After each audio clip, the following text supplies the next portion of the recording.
Ever feel like your life is moving, but you aren't the one deciding where it goes? Imagine sitting in the passenger seat of a car speeding down the highway. From that passenger seat, you can do a lot of things. You can complain that the car is moving too fast. You can critique the route being taken. You can even argue about the music on the radio. But notice what you aren't doing.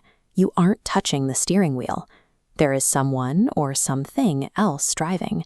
Maybe it's the general state of the economy. Maybe it's the expectations your family placed on you, a difficult boss, or just a long streak of bad luck.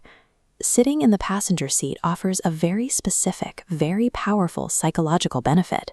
If the car gets hopelessly lost, or if it runs off the road into a ditch, you have complete immunity from blame. It is entirely not your fault. But that comfort comes with a severe hidden cost. When you refuse to touch the controls, you surrender agency over the ultimate destination. Living without accountability is a subtle trap.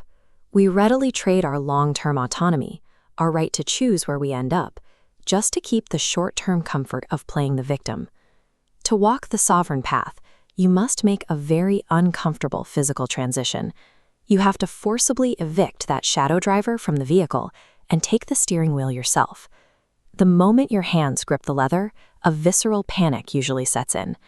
Suddenly, the road conditions right outside your window appear much more dangerous, and the speed feels incredibly real. What you are feeling is 100% accountability.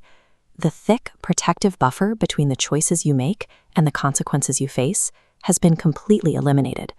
Excuses die the second you put the car in gear. Staying in a dead-end job, if a project falls apart, or hitting a guardrail, you can no longer blame external forces. Your hands were on the wheel. This sudden evaporation of external blame is exactly what causes the deep psychological terror felt by newly empowered people. You are finally alone with the results of your actions. Let's look past that initial emotional panic and examine the practical, mechanical reality of navigating this car by yourself. When an obstacle appears, the react and blame path treats it as a grievance, hitting a dead end. The navigate and own path keeps you moving forward, looping directly back to the steering controls. You must proactively anticipate the road. This brings us to a paradox of the sovereign path. Gripping that wheel means you must accept the full blame for every single scratch on the paint. But total acceptance of blame is not a punishment. Owning the fault is the only reliable mechanism you have for learning how to drive better and correcting your course. The heavy burden of total fault is simply the mandatory entry fee you have to pay to design your own life. Eventually, the journey brings you to a massive fork in the road, offering vastly different destinations. Because you acquired the power to steer, you can actively select the risky, rewarding path, instead of just drifting down the default safe route dictated by society.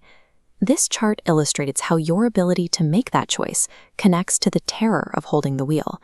Notice how the comparative scale works. As the weight of accountability you carry goes up, your radius of freedom expands in equal measure. We call that expansive space radical human freedom. It is the ultimate earned reward of practicing extreme accountability. Take a moment to evaluate your own journey right now. Who is currently operating the controls of your life today?